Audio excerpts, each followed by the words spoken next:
So today's topic is happiness. In Sanskrit, we call it as Ananda, Nityananda, Brahmananda. Ananda means happiness. Nityananda means eternally happy. Brahmananda means greatest happiness. So everybody is seeking happiness, consciously or unconsciously. Every soul is seeking happiness. Anything and everything you do, you seek happiness in that. The primary motto of life is to live life. So many times people ask, so what is my purpose of life? The purpose of life for anybody is to live a happy life. It's as simple as that. Now, according to what gives you happiness, what activities gives you happiness, that becomes your purpose of life. For a young soul, power, authority, money, name and fame gives happiness. So they seek it the whole life. For a mature soul, music, arts, sports, crafts gives happiness. They seek that the whole life. For an old soul, philosophy gives happiness. The contemplation of the truth gives happiness. Physical service gives happiness. For a transcendental soul, meditation gives happiness. For the soul who is in the final stages, who are in the path of nirvana, who want moksha, who want liberation, who don't want dukkha. So for them, the realization of the truth gives happiness. The teaching of the truth gives happiness. For a mature soul and the beginning of the old soul, physical service gives happiness. For a very, very old soul who is beyond transcendental soul, spiritual service gives happiness. So the formula for happiness is very simple. The first point, if you want to write down, you write it down. The formula for happiness. So the first and the foremost point is you have to understand what is nitya and what is anitya. That means what is temporary and what is not temporary. You have to identify in your life. In your life, you have to identify what is temporary and what is not temporary. That is the first and the foremost point. The moment you identify temporary things, then it is easy to let go of the things. So the first is to identify what is temporary and what is eternal. The second point, the moment you know what is temporary, then it becomes easy to let go of all the attachments towards the temporary. There is nothing wrong in having temporary things, but you should not be attached to it. Anything and everything you see here on the planet Earth is temporary. And if you are able to identify it, if you're able to contemplate that these things are temporary, then you are no more attached to it. You enjoy it. You enjoy the presence. You enjoy the presence of all the temporary things around you. But when it is time to let go, you happily let go. Because you know what is temporary things. And by knowing what is eternal things, so this is the definition of the truth. That which is eternal is the truth. That which is not temporary, that which is permanent, that which is eternal is the truth. So what is the truth? Your Atma is the truth. You as a soul is the truth. You are an eternal being. Put your hands here and you feel that you are breathing. So this breath can stop any moment. The breath can stop any moment. But you as a soul will never cease to exist. If you are breathing, that simply means the soul is experiencing the human body. The soul is experiencing the human life. Once the breath stops, the soul experiences the multi-dimensions. The soul experiences its own self in other dimensions. Now the soul is experiencing, you are breathing, the soul is experiencing the physical dimension. Once the breath stops, then the soul is experiencing the astral dimensions, the causal dimensions. So all the time the soul is forever. You have to understand this. The soul is forever entity. Now the soul chose to come to the planet Earth. The soul chose to come to the planet Earth to experience planet Earth, to experience life on planet Earth. Two things. The soul has come to experience planet Earth, number one, and number two, to experience life on planet Earth. To experience life on planet Earth means about you, your emotions, your thoughts, the cause and effect, actions and reactions, your vulnerabilities, your strengths, your attachments, your detachments, your relationships. For the soul, this is experience of the life in the physical body. And experiencing the planet Earth as a whole, you don't only experience your life, you have an opportunity to see other evolutions. You have an experience to see the animals, to see the birds, to see the nature. You enjoy the Prakriti. The nature is Prakriti. And also you experience simultaneously other souls who are in different stages of evolution. You get to see an old soul, you get to see a baby soul, you get to see a mature soul, you get to see many souls who are in different stages of evolution. Now coming to the third point. Now we are discussing about the formula of the happiness. The first point is you have to know what is temporary and what is eternal. The second point is you have to always remember that you are an eternal being and you have come to the planet Earth to experience life. Your own life, to experience your own life, to experience your own emotions, to experience your own limitedness. Through the limitedness, how you are able to express. You have come here to experience all kinds of emotions, all kinds of realities, all kinds of relationships, father-mother relationship, okay, in-laws, children, partners, friends, enemies, backstabbing. You experience people who backstab you. You experience people who support you in emergencies. You experience all these kinds of things. And also you experience the Prakriti, the nature. Planet Earth has its own consciousness. It has its own beauty. It is a wonderful school. Earth is a wonderful school. You experience Earth. Like, how through challenges you learn the lessons. Earth gives you a great learning opportunity. So that is a second point. We are an eternal being. You have to remember that. This is a formula. If you forget that you are an eternal being, then dukkha is there by default. By default, there is dukkha. But the more you remember that you are an eternal being, then by default, you are in the path of happiness, the path of liberation. There is no attachments. And the third point, at any given point of time, you should understand this is a happiness formula.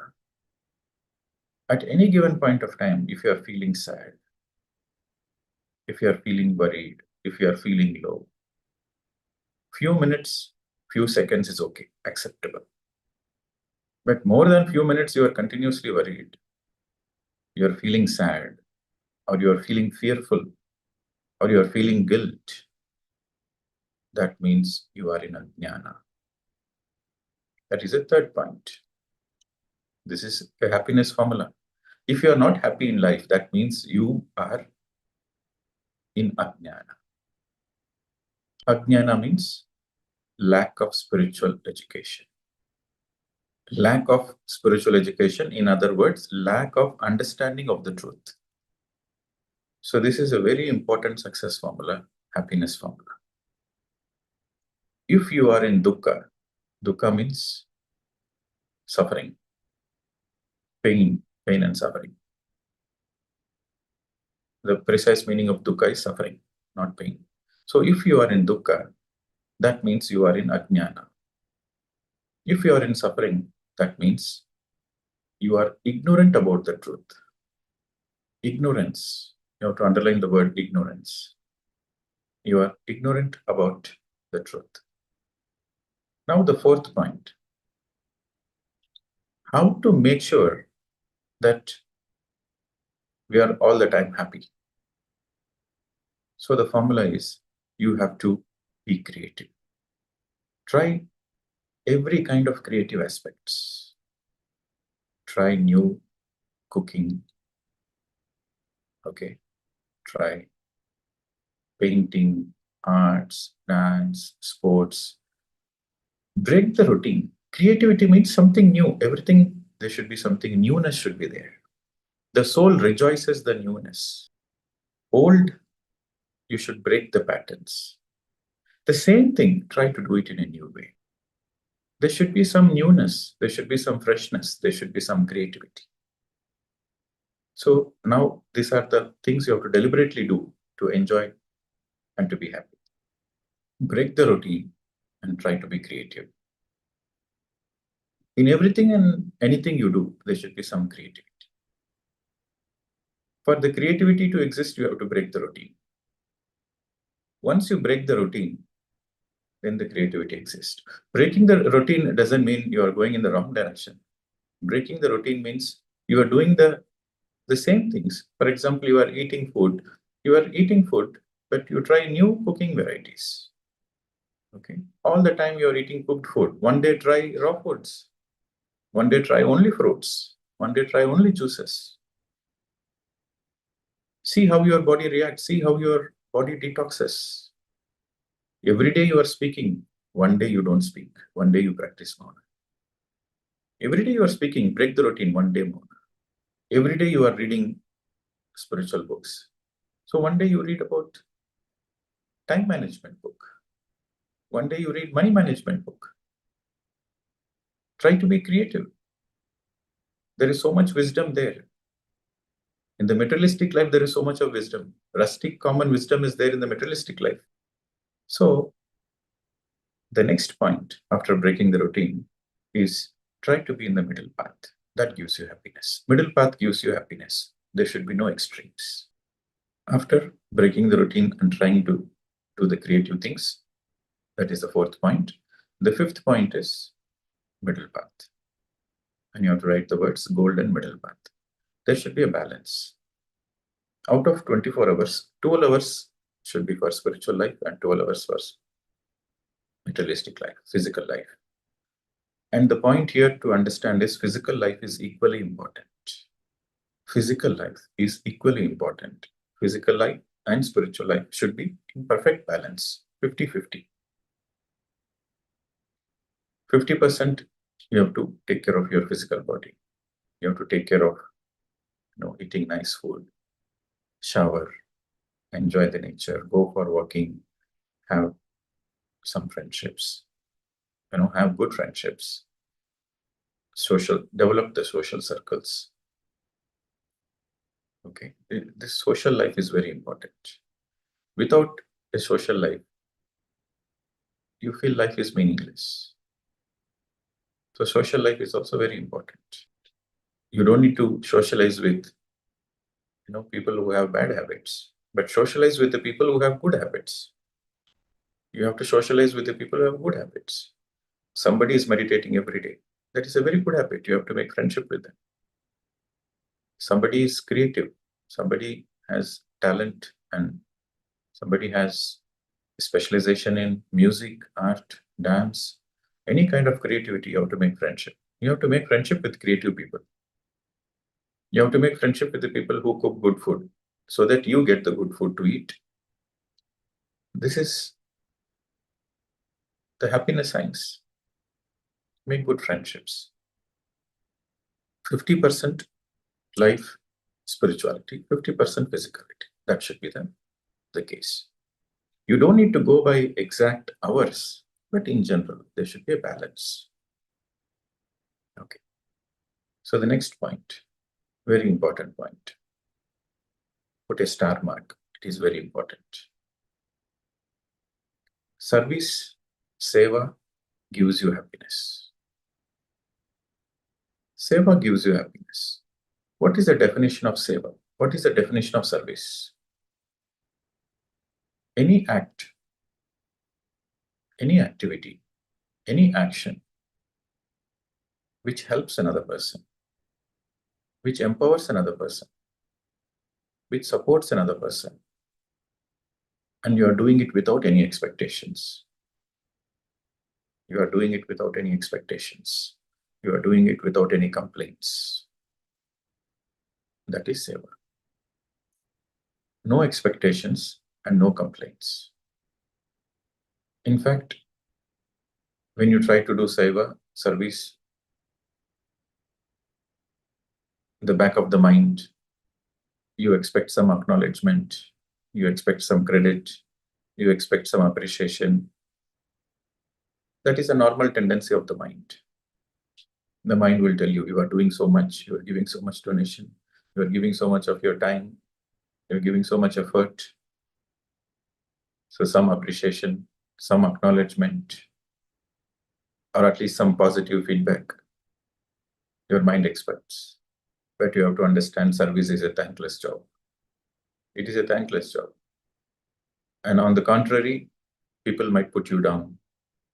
People might find faults with you. People might criticize you. People might throw stones at you.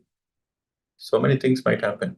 But in spite of it, you have to continue the seva without complaints. That is real seva. The moment you start complaining, you know what happens? That is no more a seva. That is just a labor. All your actions become a labor. Just a labor. But you do it without complaints. You do it without expectations. It becomes pure seva. It becomes service. And in that mindset, you get immense joy. You get immense joy because you feel gratitude. You feel gratitude that you are able to do something meaningful in life. So that feeling of gratitude heals you. That feeling of seva, when you are in pure seva, that heals you, that reduces your karmic burden, that reduces your karmic package. And naturally, there is a joy radiating from your soul. Like a flower radiates the fragrance. When you are doing seva, it radiates a certain joy, certain natural joy. I can quote my own example. To manage an ashram is not an easy thing. But I have decided to do seva. After my teacher, my guru vacated the body, there was an internal guidance that I have to do something. So I relocated from abroad to India because before my base was overseas. Most of my operations were overseas. So I relocated myself to do seva to the Agathya Ashram in Tamil Nadu. And when I came, people said it is in a very bad condition. You cannot do much. You don't have much of the local exposure. It is in a small village and nothing is in the right order. Why you want to unnecessarily involve yourself and waste your time and energy here? You have better things to do. You have better things to do all over. You are a full-time teacher. So instead of teaching, there might be so many people around the world waiting for your teaching. So why you want to physically come and do seva? If at all you want to do, you can do. You can support monetarily.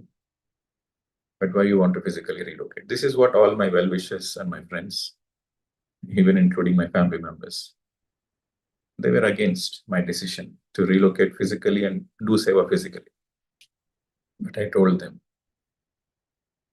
it is my soul guidance. I have to follow my soul guidance. And I told them, if everything is good, if everything is in order, then I have no role to play. When everything is good, When everything is established, when everything is set, then anybody can come and do seva. But when nothing was in order, when the system is not there, when the boundaries are not there, when the basic infrastructure is not there, and there is so many disputes, and where nobody wants to come here and do seva, that is the place I have to go and do seva. So I did it with a pure intention. And I know that there might be certain aspects which might not make me happy at a later stage, but I'm prepared, I'm willing. I said, I'm detached. The first day I came to the ashram, there was a strong inner voice which told me, detachment is your greatest weapon. Detachment is your greatest weapon. So that is the inner voice which came. And also I got another strong intuition, or the voice I heard, as long as your intentions are pure, God is with you. So I have two powerful weapons, spiritual weapons. I call it as spiritual weapons. Two powerful weapons. One, the understanding, as long as your intentions are pure, God is with you. And number two, detachment is your greatest weapon. So from the day one, every brick has been laid with detachment.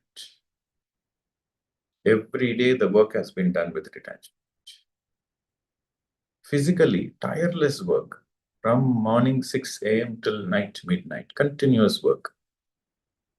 Physical work, taking care of the labor, taking care of the village politics, the local politics, because people were not having confidence in those days. So, but within 6 months, 8 months of the work, all the villages around, the villagers, they started having faith in us. Oh, these people have really wanted to do something good. So let us also support. So then later on, the villagers started supporting us in the development of the ashram. Supporting means they don't do any trouble. That is the greatest support they can do. Right?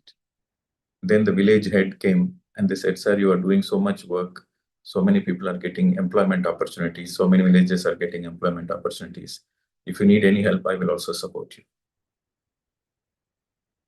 So a lot of good things happened. But I knew from the day one that my work may not be appreciated. And there might be certain negativity. There might be certain misunderstanding.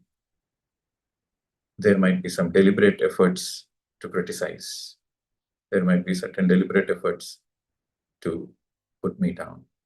From outside or within, I'm prepared. So I told myself, 3 years, I will commit unconditionally.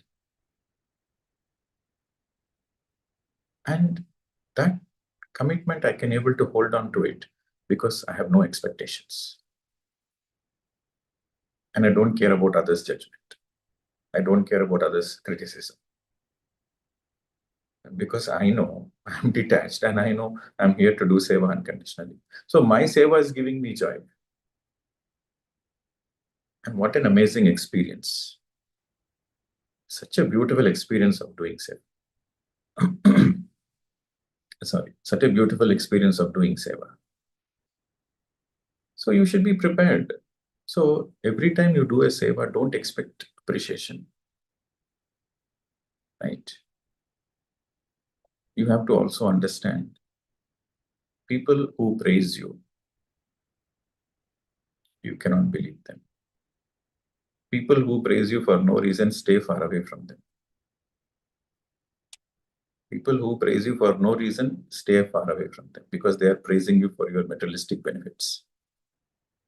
People who are tough in their voice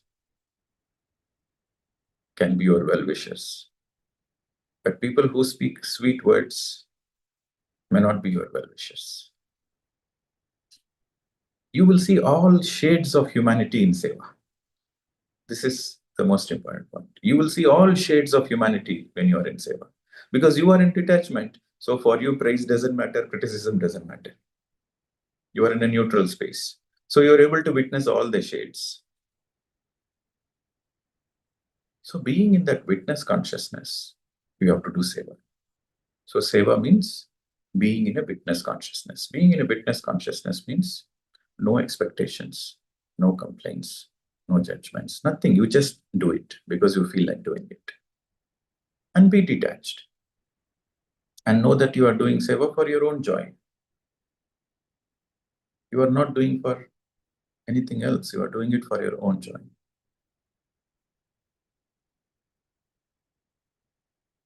And if you have this attitude, then naturally there is a certain joy.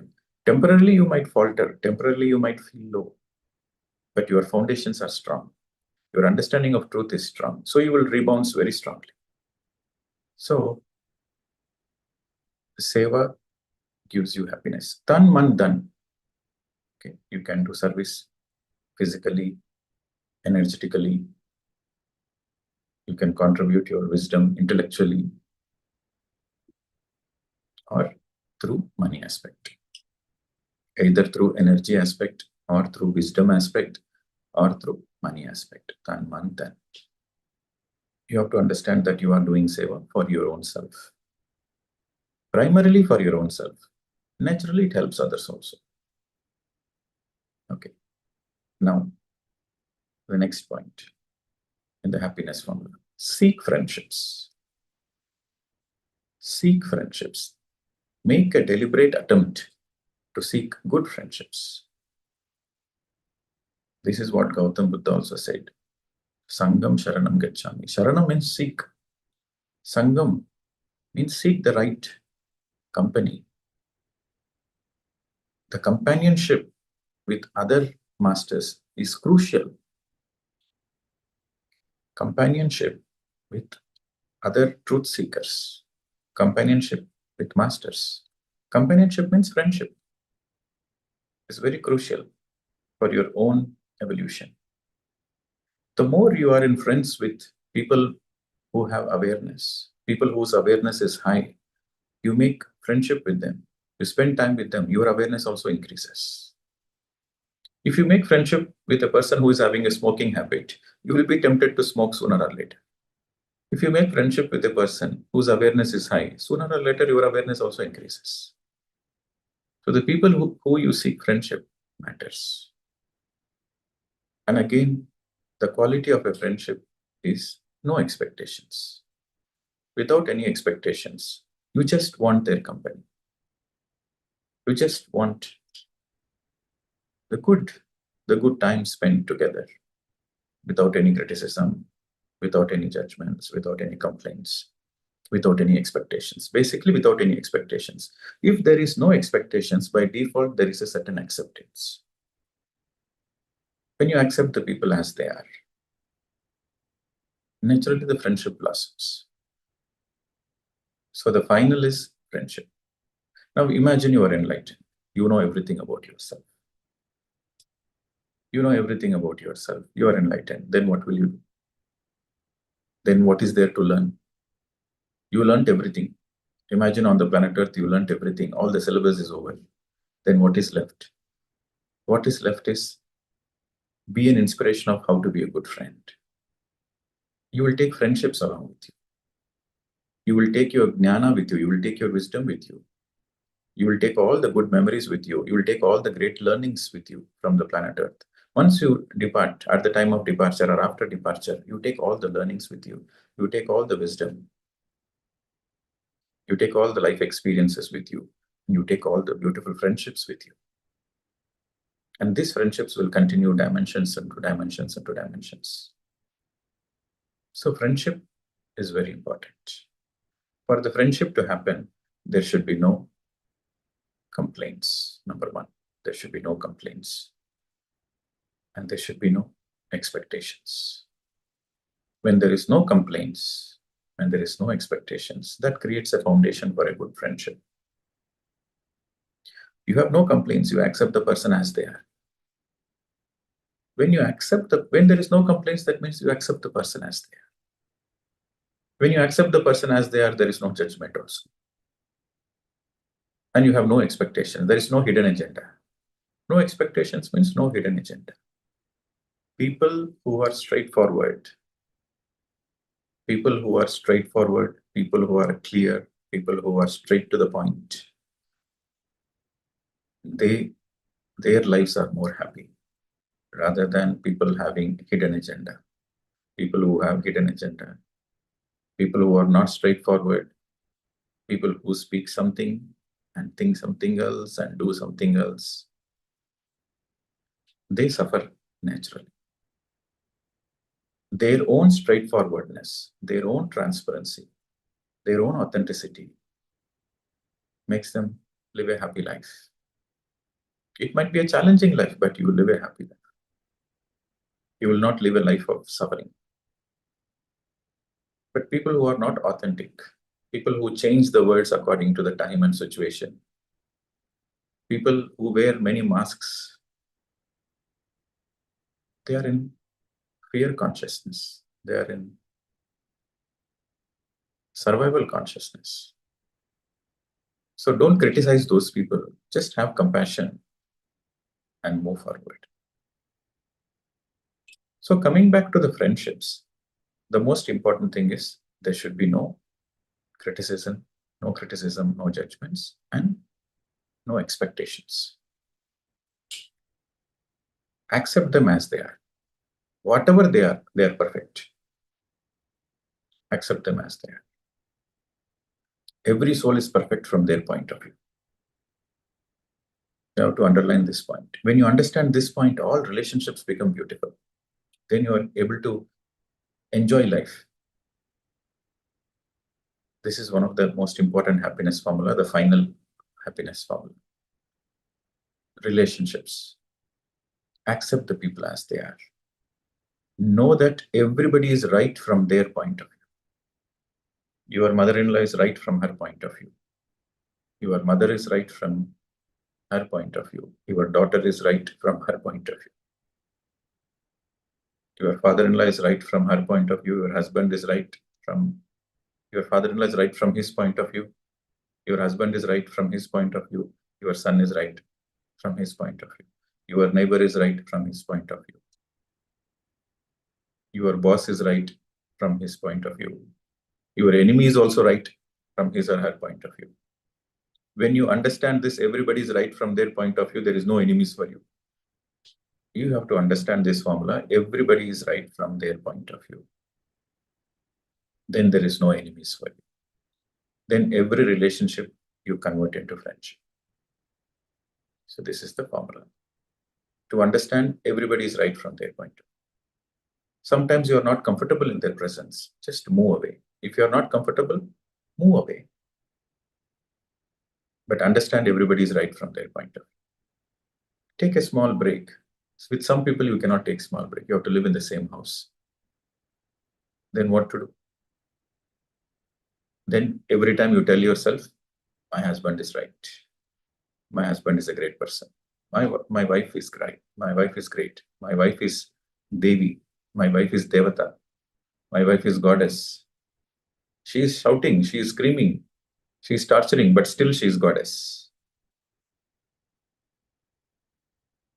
See, if you have the ability to see the goddess nature in your wife, then you are in a happy relationship. Vice versa. The woman should be able to see the divinity in the man, and the man should be able to see the divinity in the woman. Even somebody is doing bad, even somebody is deliberately making an attempt to hurt you, see the divinity in them. You understand that they are acting from their ignorance.